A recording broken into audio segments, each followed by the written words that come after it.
Yo, check it out, fam. We're about to drop some knowledge on a story that's been sleeping for too long. It's about Native Americans who stood up against anti-black racism, even when their own survival was on the line. This ain't your typical history lesson, so listen up. Picture this. It's the 19th and early 20th centuries, and while the world's going crazy with slavery and oppression, some indigenous communities were like, nah, we ain't about that life. The Seminoles and Creeks, they were welcoming escaped slaves with open arms, forming alliances and blending cultures like they were mixing the hottest beats. But you know how it goes, right? The US government couldn't let that harmony slide. They came in with their Dawes Act and Indian removal policies, trying to erase that Black Indigenous identity like it was graffiti on their pristine walls. But some Native leaders weren't having it. They stood tall, fought back, and said, "This is who we are, and we ain't changing for nobody." Now, let me break it down for you. We're talking about figures like the Black Seminoles and the Freedmen of the Creek Nation. These warriors weren't just fighting for recognition, they were battling for their very existence. Land rights, tribal belonging, everything was on the line. Government was pushing hard, trying to get Native tribes to kick out their black members. It was like, do this, and we'll hook you up. But many indigenous voices were like, nah, we good. Stick with our people. This ain't just some ancient history, though. This is about the bonds forged in the heat of resistance. Slavery, colonization. These indigenous folks and black people faced it all together, in that unity.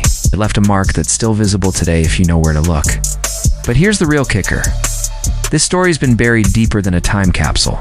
We're talking about Native solidarity with black people in the face of some serious racism. And guess what? The fight to honor that history is still going down today. It's like a hidden track on an album that's fire, but nobody's heard it yet. So why does this matter now? Because history ain't just about dusty books and old dates. It's alive, breathing in our streets, our communities, our struggles today.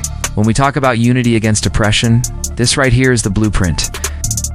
Native Americans and black folks joining forces, that's power. That's the kind of alliance that makes the system shake in its boots. Let's be real for a second. In a world where division seems to be the name of the game, stories like this remind us that we've got more in common than we think. It's about recognizing our shared struggles and standing together, just like our ancestors did. But it ain't all smooth sailing. Even today, there's a battle to keep this history alive.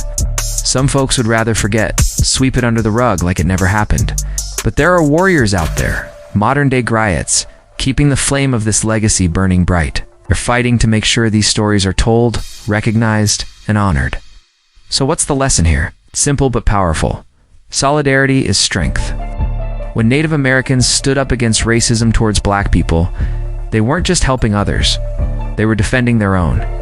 They recognized that injustice against one is injustice against all. And in doing so, they wrote a chapter of history that's as relevant today as it was back then. As we wrap this up, think about this. What would our world look like if we followed in their footsteps? If we stood up for each other, regardless of color or creed? The Native Americans who fought racism against black people didn't just change history. They set an example for the future. So next time you hear someone try to divide us, remember this story. Remember the Black Seminoles, the Creek Freedmen, and all those who stood firm in their unity. Because that's the real heritage we should be celebrating. That's the beat we should be dancing to. A rhythm of resistance, a melody of solidarity, a harmony of hope. And that, my friends, is a track that never gets old.